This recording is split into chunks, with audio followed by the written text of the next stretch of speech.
Hello, and welcome back to the Heroes of the Sanction Campaign Diary, Session 4, The Scaled Hunt.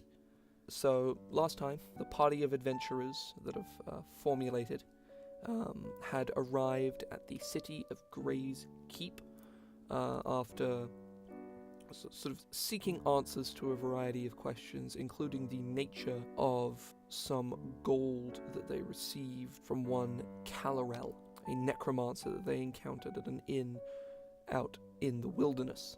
So the characters basically screwed around in Gray's Keep for the evening before going to bed.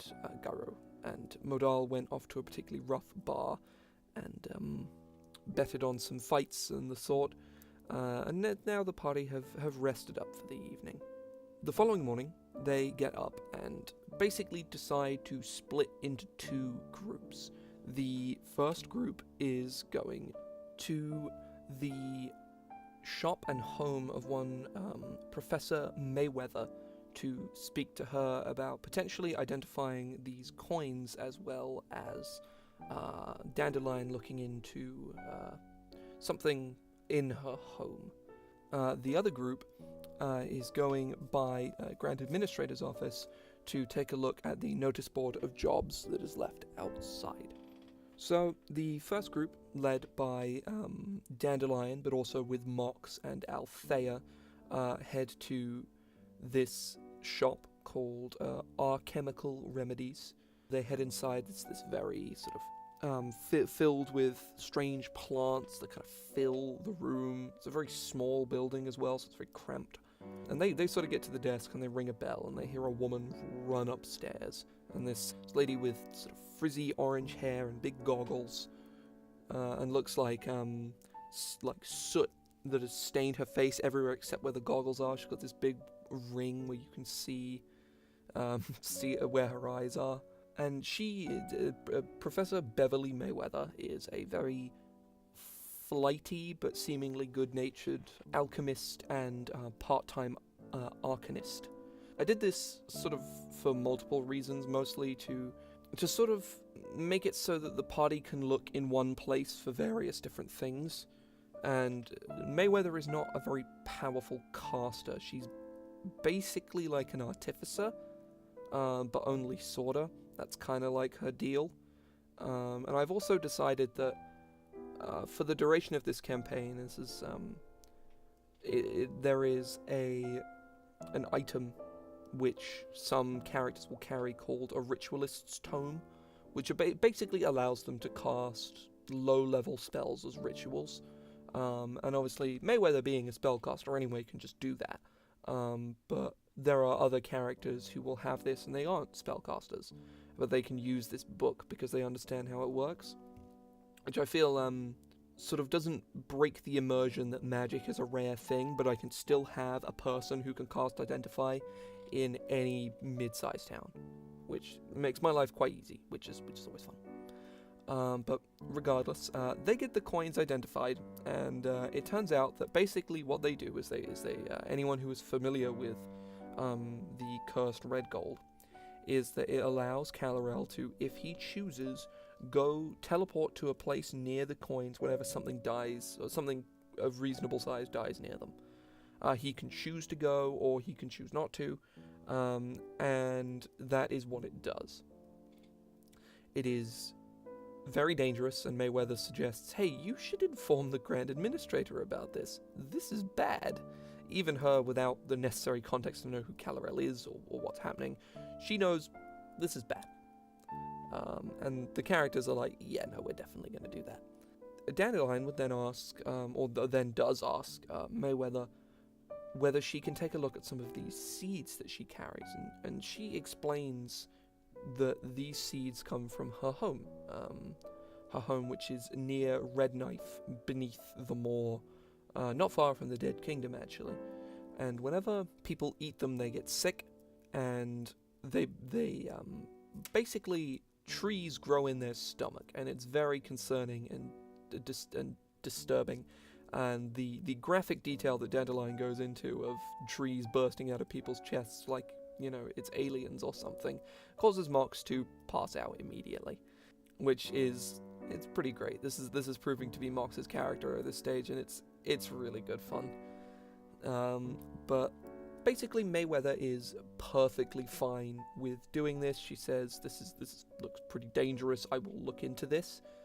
This isn't anywhere near here." And Dandelion's like, "No, it's a long way away." And she's like, "Okay, I will do some research into this because this could be helpful." And Mayweather is a good woman. She has good intentions. And she basically says, "Give me about a week to look into this, maybe a little more, and I'll have something." And the character sort of bid her farewell, and they go and meet up with the rest of the party who have been reading about the jobs on the board. The jobs, I will put a link to, like, basically what I had written out for all the jobs in the description, which you guys can read. You guys can read up on them as much as you like. And basically, they sort of convene and sort of spread information to each other, and they said, "Yeah, no, we should probably go see the Grand Administrator." And luckily, they are right outside the Grand Administrator's office, so they can thus go inside.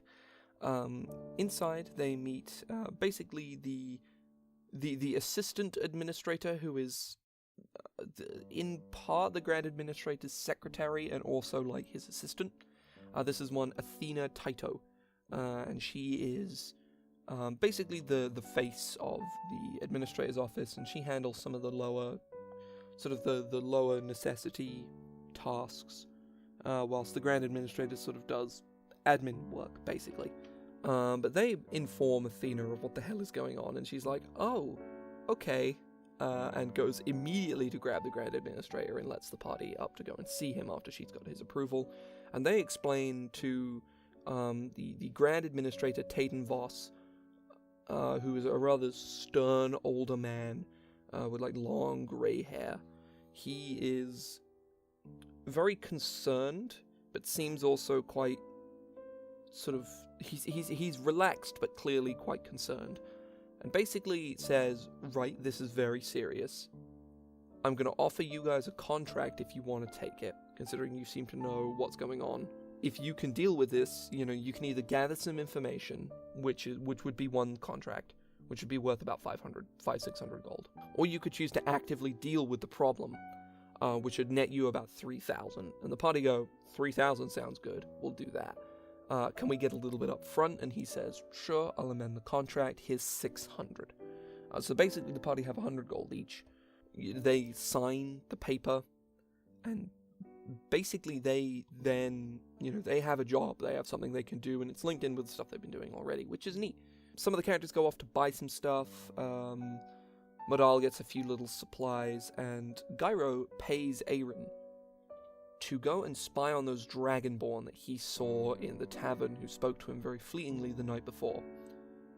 Aeryn does so, and she goes to basically the central island and waits for them to come out of their audience with the king, to which she does, and she follows them through town.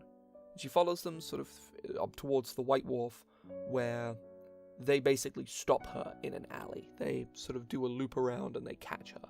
And there are 5 of them. There is a gold Dragonborn man who appears to be their leader. There is a rather large silver Dragonborn woman who appears to be like the muscle of the group. There are 2 green Dragonborn that look to be sisters, and there is a blue Dragonborn man who's quite short and a little scrawny in comparison to all the others. And basically it's the silver one and the gold one that do all the interrogating, and basically tell Aeryn that after a little bit of bribing, they bribe Aeryn with what is effectively 2 platinum pieces, which is about 20 gold, which is a lot more than Gyro paid her, and basically say, "Give us the name. Who's the guy you're traveling with? Why does he want to know who we are?" And she tells them the name, and she's like, "Okay, it's probably not that big of a deal." And then they immediately tell him that Gyro is a terrorist, and a extremely wanted man who basically everybody in the country wants dead. Aeryn's like, oh, okay. And basically skedaddles out of there as fast as possible, and the Dragonborn let her. They're not interested in, anything, and basically tell her that because you have given us this information, unless you actively try and defend him when the many people that are going to come after him, we will make sure that you are left unharmed because of your service. and they basically let her go. And it's, the characters could have stayed and fought these guys, but when Aeryn comes back and basically tells Gyro what happened, he gets, understandably, really mad and tries to punch her but misses, because Aeryn has very good AC. I think it's like 15, 16. It's pretty good. Basically, the Gyro's like, okay, we're leaving right now, and the party comply to a degree, and they go and they buy some horses and a wagon, and they basically skedaddle out of town by the end of the day. Not long before they go, though, Mox does buy the spell components for Warding Bond. Whilst he does not have access to the spell yet, he wants to buy the components prior in a place that will likely sell them. And I thought, well, that seems reasonable. Yeah, you can buy that. And then Althaea, Dandelion, and Moldahl also go to Mayweather, and they go take a look at some of her magical items that she has. She has an immovable rod, and then 2 other magic items, which are going to be in the repository of arcane oddities, but I'll tell you what they do now. Basically, there is a cube of sacrifice, which basically means you can squeeze it in your hand and take a bit of damage to empower your next attack. And Dayan's instant campsite is basically a reusable campsite that magically fits inside a tiny wooden cube. So you throw it on the ground and bam, campsite. You pick it back up, campsite's gone. No trace, no nothing. Both of those were selling for quite a lot of money though, and Moldahl was not interested in buying them, and neither were any of the others. So basically by this stage the characters have 2 horses, a wagon, and are on their way out of Grey's Keep as fast as humanly possible. On the way, this is where Gyro basically starts to sort of explain what his whole deal is, because the character's like, why are you a terrorist? What is your deal? And Gyro tells them that he is a noble from Zir. His father is basically the leader of Resma, which is one of the cities in Zir. And he basically says that the Yuan-Ti, who the Dragonborn have fought with for many, many years, this is all base Collabris lore. Basically, the Yuan-Ti was starting to get the upper hand in recent years and seriously wounding the Zirathnian trade routes and harming the locals. And basically, the Council of Seven, who rule over Zir, sort of a council of wizards, 1 for each school of magic, you know the drill, minus necromancy. And then a necromancer turns up and says, hey, I can fix all your problems. I can make you an infinite army. You just gotta stop outlawing necromancy. We can do this. I won't do anything shady, I won't do anything without your permission. And Gyro's father backs this. He backs this and says, yeah, no, we should do this. And with Gyro's father's help, this man, I believe his name is Zayard the Defiler. Yeah, that's it. And he is basically now the 8th council member and the master of necromancy. And they go around and they dig up graves and raise a massive army which pushes the Yuan-Ti way back, and they are crushing the Yuan-Ti at this time. Gyro hates this. He hates this, and he also hates the fact that the public, whose, family tombs are being torn open and having their dead raised, don't have any say in this, because in Zir, unless you're a wizard or some other sort of magical caster, you can't vote. It's pretty bad, and Gyro hates it, a lot. A lot, and this causes him to rebel, and Gyro he skims a lot of details, but he basically says, I was nearly executed, and I have a secret town of refugees free of the tyranny of Zir in the Scale Hills, sort of hidden by a tribe of kobolds, who we have allied with underground. And Mox sort of is like, which tribe?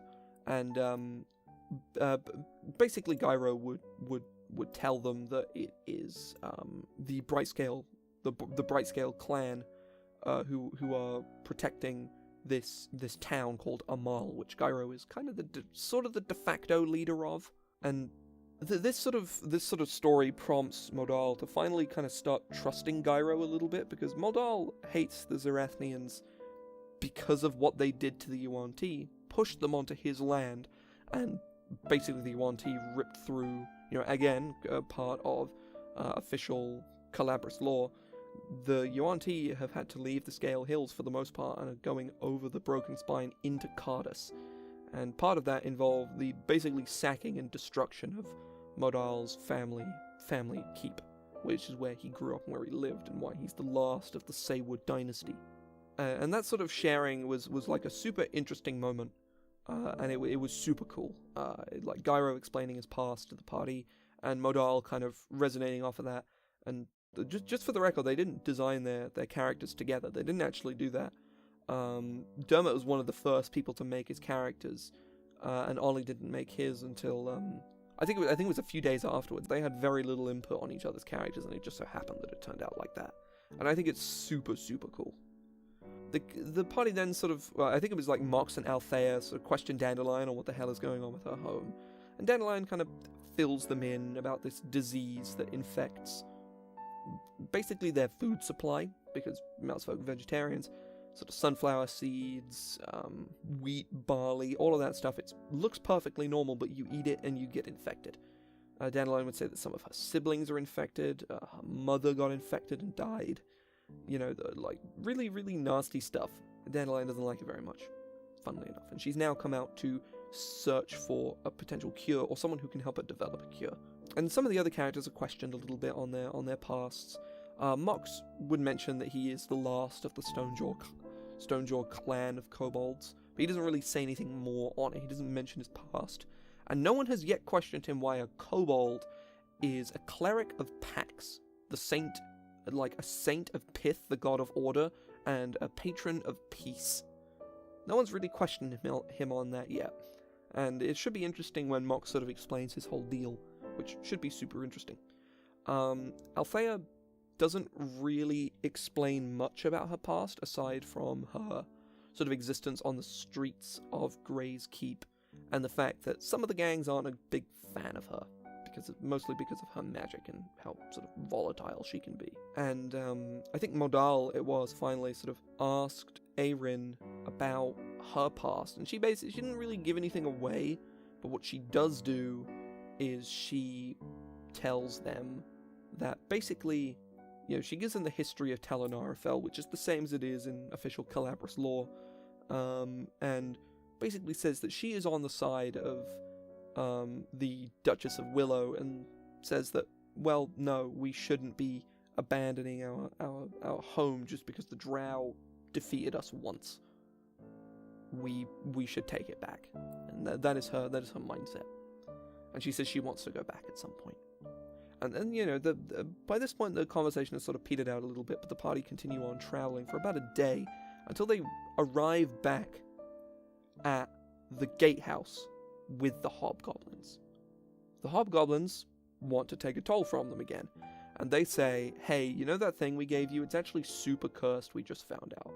And the hobgoblin says, oh, so you owe me more then. And the characters are like, oh shit, I don't even think we have that much money amongst us. Because the hobgoblin's asking for like an exorbitant amount this time. And the party instead engage in a battle.